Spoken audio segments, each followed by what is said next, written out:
Hello ನಮಸ್ಕಾರ, ನೀವು ನೋಡ್ತಾ ಇದ್ದೀರಾ ಏಷ್ಯಾನೆಟ್ ಸುವರ್ಣ ನ್ಯೂಸ್ನ ಟ್ರೆಂಡಿಂಗ್ ಎಟ್ 10. ನಾನು ರಕ್ಷತ್ ಶೆಟ್ಟಿ. ಅತ್ಯಂತ ವಿಷಾದದಿಂದ ನಾನು ಈ ಮಾತನ್ನು ಹೇಳ್ತಾ ಇದ್ದೀನಿ. ರಾಜ್ಯ ಸರ್ಕಾರಕ್ಕೆ ಕಿಂಚಿತ್ತಾದರೂ ನಾಚಿಗೆ, ಮಾನ, ಮರ್ಯಾದೆ ಏನಾದರೂ ಇದ್ದಿದ್ದಿದ್ರೆ ರಾಜ್ಯಕ್ಕೆ ಈ ಪರಿಸ್ಥಿತಿ ಬರ್ತಾ ಇರಲಿಲ್ಲ. ಒಬ್ಬ ಅಧಿಕಾರಿಗೆ, ಒಬ್ಬ ಮಹಿಳಾ ಅಧಿಕಾರಿಗೆ ಕೆಟ್ಟ ಕೊಳಕು ಭಾಷೆಯಲ್ಲಿ ನಿಂದಿಸಿ ಪೌರ ಕಾರ್ಮಿಕರ ಬಗ್ಗೆ ಆಡಬಾರದ ಮಾತುಗಳನ್ನೆಲ್ಲ ಆಡಿ ಆ ಮಗ, ಈ ಮಗ, ಡ್ಯಾಶ್ ಮಗ ಅಂತ ಮಾತನಾಡಿ ಎರಡೆರಡು FIR ಆದರೂ ಕೂಡ ಒಬ್ಬ ವ್ಯಕ್ತಿಯನ್ನು ಅರೆಸ್ಟ್ ಮಾಡೋದಕ್ಕಾಗಿಲ್ಲ ಅಂತಂದ್ರೆ ಈ ರಾಜ್ಯದ ಪೊಲೀಸ್ ಇಲಾಖೆ ಮತ್ತು ಈ ರಾಜ್ಯದ ಸರ್ಕಾರ ಎಷ್ಟು ಯೋಗ್ಯ ಸರ್ಕಾರ ಅನ್ನುವಂಥ ಪ್ರಶ್ನೆ ಮೂಡ್ತಾ ಇದೆ. ಈ ಪೊಲೀಸ್ ಇಲಾಖೆಗೆ ಒಬ್ಬ ಕ್ರಿಮಿನಲ್ ಬ್ಯಾಕ್ಗ್ರೌಂಡ್ ಇರುವಂತ ವ್ಯಕ್ತಿಯನ್ನ ಅರೆಸ್ಟ್ ಮಾಡುವಂತ ತಾಕತ್ತಿಲ್ವಾ? ಅಧಿಕಾರಿಗಳಿಗೆ ಆತನನ್ನ ಅರೆಸ್ಟ್ ಮಾಡುವಂತ ಯೋಗ್ಯತೆ ಇಲ್ವಾ? ಈ ಪ್ರಶ್ನೆಯನ್ನ ಕಟುವಾಗಿ ಕೇಳಲೇಬೇಕಾಗತ್ತೆ. ಸರ್ಕಾರ ಮತ್ತು ಹೋಮ್ ಮಿನಿಸ್ಟರ್ ಏನು ಮಾಡ್ತಿದ್ದಾರೆ? ಗೃಹ ಸಚಿವರು ಮಾತೆತ್ತಿದ್ರೆ ನಮ್ಮ ಗೃಹ ಇಲಾಖೆ ಅದ್ಭುತವಾಗಿ ಕೆಲಸ ಮಾಡುತ್ತೆ ಅಂತ ಕತೆ ಹೇಳ್ಕೊಂಡು ಓಡಾಡ್ತಾರೆ. 8 ದಿನ ಆಯಿತು ಇವತ್ತಿಗೆ FIR ದಾಖಲಾಗಿ. ಅರೆಸ್ಟ್ ಮಾಡೋದು ಬಿಡಿ, ಆತನನ್ನು ಸ್ಟೇಷನ್ನಿಗೂ ಕರೆಸೋದಕ್ಕಾಗಿಲ್ಲ ಈ ವ್ಯವಸ್ಥೆಗೆ, ಈ ಸರ್ಕಾರಕ್ಕೆ. ರಾಜೀವ್ ಗೌಡ ಭೂಗತನಾಗಿ ಇವತ್ತಿಗೆ 8 ದಿನ, ಇಲ್ಲಿಯವರೆಗೆ ಆತನನ್ನು ಅರೆಸ್ಟ್ ಮಾಡೋದಕ್ಕೆ ಸಾಧ್ಯ ಆಗಿಲ್ಲ ಪೊಲೀಸ್ ಇಲಾಖೆಗೆ. ಏನು ಬೇಕಾದರೂ ಮಾಡಬಹುದಾ? ಆಡಳಿತ ಪಕ್ಷದ ಜೊತೆಗೆ ನಾನು ಗುರುತಿಸಿಕೊಂಡಿದ್ದೀನಿ ಅಂತಂದ್ರೆ ಯಾರಿಗೆ ಹೆಂಗ ಬೇಕಾದರೂ ಬೈಬಹುದು, ಹೆಂಗ ಬೇಕಾದರೂ ನಿಂದಿಸಬಹುದು. ಒಂದಲ್ಲ 2 FIR ಆದರೂ ಕೂಡ ನನ್ನನ್ನು ಯಾರೂ ಮುಟ್ಟೋದಕ್ಕಾಗಲ್ಲ, ಟಚ್ ಮಾಡೋದಕ್ಕೂ ಆಗಲ್ಲ. ಏನು ವ್ಯವಸ್ಥೆ ರೀ ಇದು ಈ ರಾಜ್ಯದ್ದು? ಎಂಥ ಪೊಲೀಸ್ ಇಲಾಖೆ ಇರೋದು ಈ ರಾಜ್ಯದಲ್ಲಿ?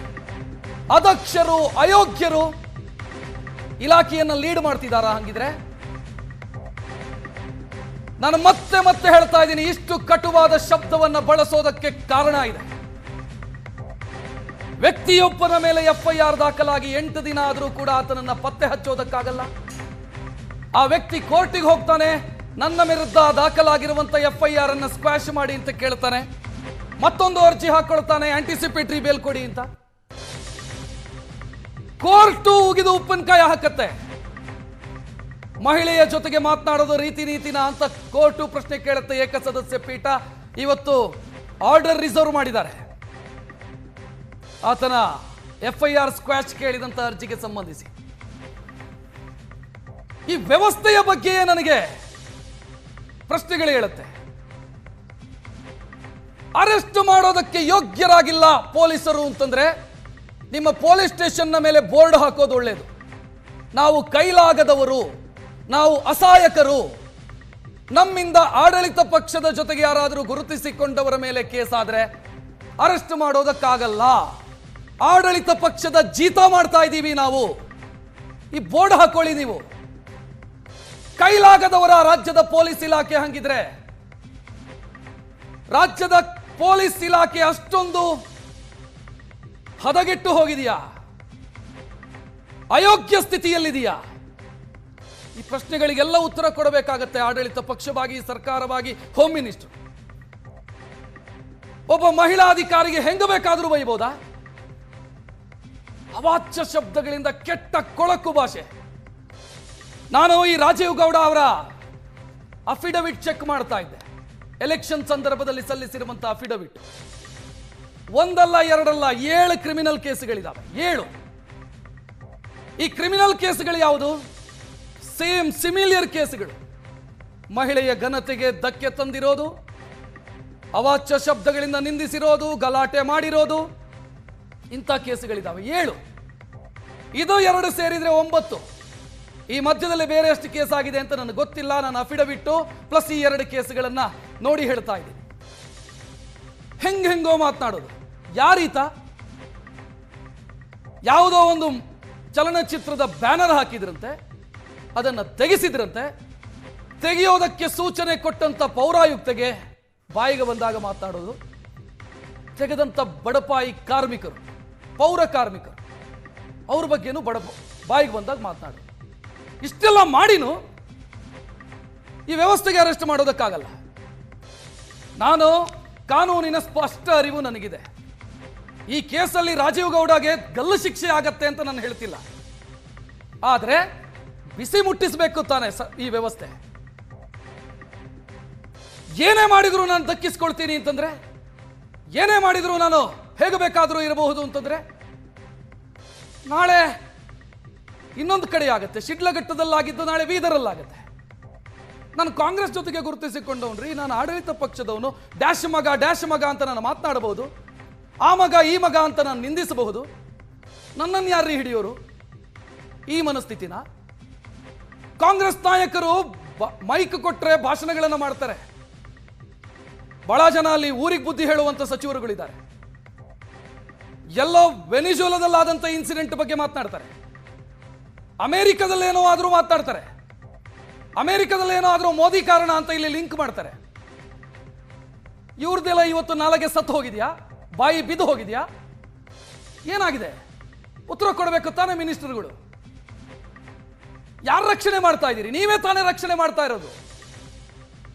ಇದರ ಮಧ್ಯೆ ಮತ್ತೊಂದು ನಾಟಕ ಆಯಿತು. ಕೆಪಿಸಿಸಿಯಿಂದ ನೋಟಿಸು, ಶೋಕಾಸ್ ನೋಟಿಸ್ ಜಾರಿ ಮಾಡಿದ್ದೀವಿ. ಕಾರಣ ಕೇಳಿ ನೋಟಿಸ್. ಏನ್ ನೋಟಿಸು? ಆ ನೋಟಿಸನ್ನು ಕಸದ ಬುಟ್ಟಿಗೆ ಸಿರಿ. ಆ ನೋಟಿಸ್ಗೆ ಏನು ವ್ಯಾಲ್ಯೂ ಇದೆ? ಇವ್ರು ನೋಟಿಸ್ ಕೊಟ್ರಂತೆ, ಆತ ಉತ್ತರ ಕೊಡಬೇಕಂತ. ಅದಕ್ಕೆ ಆತ ಉತ್ತರ ಕೊಟ್ಟರೆ ಅದರ ಮೇಲೆ ಕ್ರಮ ಆಗತ್ತಂತೆ. ಇವರು ವಿಪಕ್ಷದಲ್ಲಿದ್ದಾಗ ಹೆಂಗಿದ್ರು ಕಾಂಗ್ರೆಸ್ನವರು? ಒಮ್ಮೆ ನೆನಪು ಮಾಡ್ಕೊಳ್ಳಿ. ಉಚ್ಚಾಟನೆ ಮಾಡಿ, ಅವರನ್ನ ಉಚ್ಚಾಟನೆ ಮಾಡಿ, ಇವರನ್ನ ಉಚ್ಚಾಟನೆ ಮಾಡಿ ಅಂತ ಹೇಳ್ತಿದ್ದವರು ತಾನೆ. ಒಬ್ರು ಮಾತನಾಡಲ್ಲ. 8 ದಿನ ಕಳೆದ್ರು ಒಬ್ಬರನ್ನು ಅರೆಸ್ಟ್ ಮಾಡೋದಕ್ಕಾಗಲ್ಲ. ಅರೆಸ್ಟ್ ಮಾಡೋದು ಸೈಡ್ಗಿರ್ರಿ, ಅಟ್ಲೀಸ್ಟ್ ಸ್ಟೇಷನ್ಗೆ ಕರೆಸಿ ಒಂದು ವಾರ್ನಿಂಗ್ ಕೊಡೋದಕ್ಕೂ ಆಗಿಲ್ಲ ಈ ವ್ಯವಸ್ಥೆಗೆ. ಏನು ವ್ಯವಸ್ಥೆ ಇದು? ಎಂತ ದಟ್ಟ ದರಿದ್ರ ವ್ಯವಸ್ಥೆ ಇದು. ಡಾಕ್ಟರ್ ಜಿ ಪರಮೇಶ್ವರ್ ಅವರನ್ನು ನಾವು ಮಾತನಾಡಿಸಿದ್ವಿ. ಅವ್ರು ಏನು ಮಾತನಾಡಿದ್ರು ನೋಡೋಣ. ಪರಮೇಶ್ವರ್ ಮಾತನಾಡಿದ ನಿಮ್ಮ ಮುಂದೆ ಇಡ್ತಾ ಇದ್ದೀವಿ. ಈಗಾಗಲೇ ನಾವು ಟೀಮ್ಗಳು ಸೆಟಪ್ ಮಾಡಿದ್ದಾರೆ. ಟೀಮ್ ಸೆಟಪ್ ಮಾಡಿ ಅವ್ರನ್ನ ಇಟ್ಕೊಂಡು ಬರಬೇಕು ಎಲ್ಲಿದ್ರು ಅಂತ ಹೇಳಿ ನಿನ್ನೆ ಮುಖ್ಯಮಂತ್ರಿಗಳು ನಾನು ಇಬ್ಬರೂ ಕೂಡ ನಮ್ಮ ಕಾನ್ಫರೆನ್ಸ್ ಆದಮೇಲೆ ಕೂಡ ಹೇಳಿದ್ದೇವೆ. ಅದನ್ನು ಅವರು ಹುಡುಕ್ತಾ ಇದ್ದಾರೆ. ಸದ್ಯದಲ್ಲೇ ಅದು ಸಿಗ್ತಾರೆ. ಅವರು ಎಲ್ಲಿ ಹೋಗ್ತಾರೆ? ಅವ್ರಿಗೇನು ದೇಶ ಬಿಟ್ಟು ಹೋಗೋಕ್ಕಾಗಲ್ಲ. ಎಷ್ಟೇ ದಿವಸ ತಲೆಮರೆಸ್ಕೊಂಡಿದ್ರು ಸಿಕ್ಕೇ ಸಿಗ್ತಾರೆ. ಈಗಾಗಲೇ ನಾವು ಟೀಮ್. ಇದು ಹೋಮ್ ಮಿನಿಸ್ಟರ್ ಕೊಟ್ಟಿರುವಂಥ ಸ್ಟೇಟ್ಮೆಂಟು. ಕಳೆದ 8 ದಿನದಲ್ಲಿ 5ನೇ ಬಾರಿ ರಿಪೀಟ್ ಆಗಿದೆ ಇದೇ ಸ್ಟೇಟ್ಮೆಂಟ್. ಹುಡುಕ್ತಾ ಇದ್ದೀವಿ, ತಂಡ ಮಾಡಿದ್ದೀವಿ, ತಂಡ ಹುಡುಕ್ತಾ ಇದೆ. ಎಲ್ಲ ಹೋಗ್ತಾರೆ? ಸಿಗ್ತಾರೆ. ಏನು ತಂಡ ಮಾಡಿರೋದು? ಏನು ದಾವೂದ್ ಇಬ್ರಾಹಿಮ ರಾಜೀವ್? ಕರಾಚಿಯಲ್ಲಿ ಕೂತಿದ್ದಾನ ರಾಜೀವ್ ಗೌಡ? ಇಸ್ಲಾಮಾಬಾದಿಗೆ ಪರಾರಿ ಆಗಿದ್ದಾನ? ಇಲ್ಲ ತಾನೆ. ಆಫ್ರಿಕಾದ ದೇಶದಲ್ಲೆಲ್ಲಾದರೂ ಅಡಗಿ ಕೂತಿದ್ದಾನ? ರೆಡ್ ಕಾರ್ನರ್ ನೋಟಿಸ್ ಮಾಡಿ ಅಲ್ಲಿಂದ ಏನಾದರೂ ಗಡಿಪಾರು ಮಾಡಿ ಕರ್ಕೊಂಡು ಬರ್ಬೇಕಾ ರವಿ ಪೂಜಾರಿನ? ಅಲ್ಲ ತಾನೆ.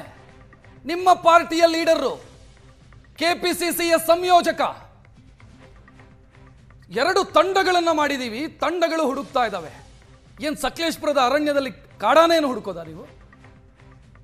ಕಾಡಾನೆಯನ್ನಾದರೂ ಕೆಲವೇ ಗಂಟೆಯಲ್ಲಿ ಹಿಡಿತಾರ್ರಿ. ಈ ಥರನೇ ಹಿಡಿಯೋದಕ್ಕಾಗಲ್ಲ. ಅದು ಮನಸ್ಸಿಟ್ಟು ಹುಡುಕಿದ್ರೆ ಸಿಗ್ತಾರೆ. ಈ 2 ತಂಡಗಳು ಅಂತ ಹೇಳಿದ್ರಲ್ಲ ಪರಮೇಶ್ವರ್ ಅವರು, ಯಾವ ಹೋಟೆಲಲ್ಲಿ ಬಿರಿಯಾನಿ ತಿಂತಾ ಇದೆ ಅಂತ ಗೊತ್ತಿಲ್ಲ ಈ ತಂಡ. ಎಲ್ಲ ಹುಡುಕಬೇಕು ಅಲ್ಲಿ ಹುಡುಕಿದ್ರೆ ಸಿಗ್ತಾರೆ. ಇವರು ಹುಡುಕದೇ ಸರಿ, ಹುಡುಕದಿದ್ರೆ ಹುಡುಕೋ ನಾಟಕ ಮಾಡಿದ್ರೆ ಎಲ್ಲಿ ಸಿಗ್ತಾರೆ? ಯಾರ ಕಣ್ಣಿಗೆ ಮಣ್ಣೆರಚುತ್ತಾ ಇದ್ದೀರಿ? ಎಲ್ಲಿ ಈ ನಾಟಕವನ್ನು ಜನ ನೋಡ್ತಾ ಇಲ್ಲ ಅಂತ ಭಾವಿಸಿದ್ದೀರಾ?